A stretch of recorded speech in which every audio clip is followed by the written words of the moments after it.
Good morning to all. I am Ravika from SIMT Nakodar. बच्चे, हमने जो आज का टॉपिक करना है वो हमने करना है फ्री कंसेंट। ठीक है, हमने जो है फ्री कंसेंट की बात की है। फ्री कंसेंट क्या होता है? फ्री कंसेंट जहाँ पे हमने अपनी मर्ज़ी से जो है वो क्या किया है, अप्लाई किया है। जब हम अपनी विलिंगनेस के साथ कोई वर्क करते हैं उसको हम क्या बोल देते हैं, फ्री कंसेंट। जहाँ पे हमारी इच्छा जो है वो क्या होती है, मौजूद होती है, इसको हम बोलते हैं फ्री कंसेंट। अब हमने जो है देखिए लास्ट केस किया था जिसमें हमारी बाला देवी वर्सेस मजूमदार था। इसमें एक इलिटरेट वूमेन थी जिनकी एक डीड बनाई गई थी, लेकिन बिना पता उन्हें जो है इस चीज़ की कोई इन्फॉर्मेशन नहीं थी कि उस डीड के अंदर जो है क्या लिखा था। एनी हाउ जो है ये बात प्रूव होती है कि उनसे जो है जो भी डीड के अंदर लिखा था वो जो है विलिंग नहीं है करने के लिए। तो उसमें जो है ये जो है डीड लिखी गई थी तो इसे हम जो है क्या मानेंगे, वॉइड और इनऑपरेटिव। ठीक है, अब हम बात करते हैं मीनिंग ऑफ कंसेंट की। जो है कंसेंट होता क्या है?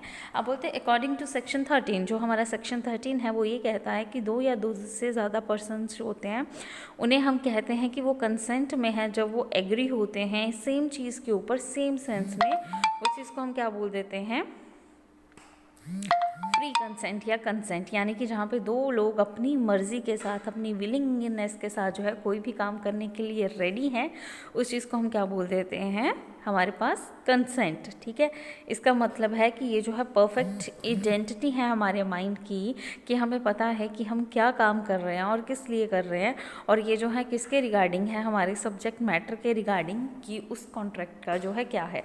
अब हम फ्री कंसेंट की अगर से बात करते हैं, ये जो है ये इसलिए होता है क्योंकि ये एक एलिमेंट्स, इसेंशियल एलिमेंट के अंदर जो है कवर होता है। इसमें हम कॉन्ट्रैक्ट जो होता है उसे तभी वैलिड मानते हैं जब तक हम उसमें नेसेसरी जो है कंसेंट देते हैं। लेकिन ये जो कंसेंट होता है ये फ्री होना चाहिए। फ्री इन द सेंस इसमें किसी तरह का डराना, धमकाना, धोखाधड़ी, ऐसी कोई भी चीज़ जो है इंक्लूड ना हो।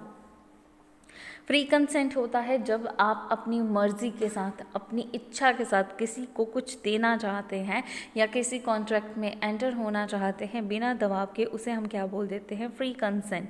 सेक्शन 13 जो है वो ये कहता है कंसेंट जो होता है ये तब फ्री माना जाता है जब ये किसी भी सेक्शन के अंदर नहीं आता जो हमें नीचे दिए गए हैं। कोर्सिजन जो है section 15, undue influence section 16, fraud, miss interpretation, ठीक है, सेक्शन 17, 18 मिस्टेक जो है सेक्शन 20, 21 के अकॉर्डिंग जो होते हैं। अब हम बात करते हैं कोरिजन, यानी कि अगर से इसमें कोई भी चीज़ जो है सेक्शन 13 जो है उसके अंदर ये चीज़ें जो हैं कवर होती हैं। कोरिजन का मतलब होता है जब आप किसी को डराते हो, धमकाते हो किसी भी काम को करवाने के लिए, तो हमारा जो है इंडियन पैनल कोड जो है वो इससे जो है मनाही करता है, ये जो है मंजूरी नहीं देता। ठीक है, क्योंकि ये जो है अनलॉफुल जो है डिटेन या थ्रेटनिंग होता है, और इसमें प्रॉपर्टी जो होती है प्रिजुडाइज की या किसी भी पर्सन की जो भी उसमें इन्वॉल्व होता है या उसकी इंटेंशन है कि उन्होंने किसी पर्सन को जो है एंटर करना है अपने एग्रीमेंट में। ठीक है, इसे हम बोलते हैं कोरिसिजन। ठीक है, कोरिसिजन जो है ये क्या है, थ्रेटनिंग। अब फॉर एग्जांपल देखो, एग्जांपल क्या दिया है, I want a job now. ठीक है, लेकिन वो जॉब तो मांग रहा है, लेकिन वो किस बेस पे मांग रहा है कि अगर जो उसने जॉब नहीं दी तो वो क्या करेगा, उसे ख़त्म कर देगा या मार देगा। तो ये जो है ये क्या है, एक तरह की थ्रेटनिंग है। ठीक है, तो इसमें आपको ज़बरदस्ती जो है वो काम करने के लिए कहा जा रहा है। तो इसमें ये जो एग्जांपल है ये हमें ये शो करती है कि ये जो पर्सन है ये जानबूझकर जो है क्या कर रहा है, अपने लिए जॉब अपॉर्चुनिटीज़ बनवा रहा है। तो ये जो है कोर्सिजन की एक एग्जाम्पल है।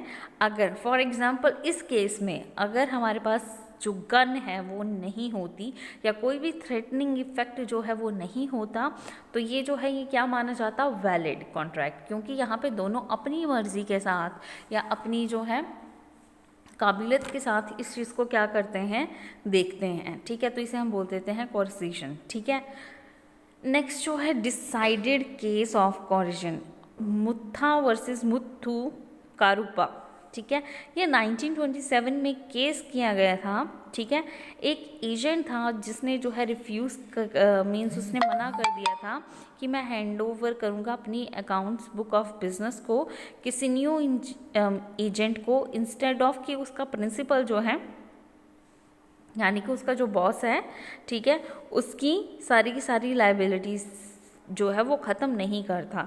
तो प्रिंसिपल को जो है रिलीज़ करनी पड़ी डीड एज अ डिमांड, क्योंकि क्या था, अगर जो एजेंट उसको सारी बुक्स नहीं देता तो अनलेस उसे जो है नुकसान होता, इस केस में उसे जो है अपनी सारी लाइबिलिटीज़ जो है वो क्या करवानी पड़ी, ख़त्म करनी पड़ी अपने एजेंट की।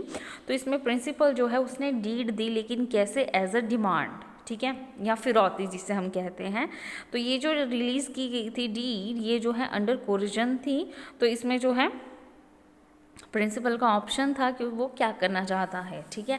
ये एक एग्जाम्पल है हमारे कोरिजन की, ठीक है। नेक्स्ट जो है वो क्या है, is threat to commit suicide corrosion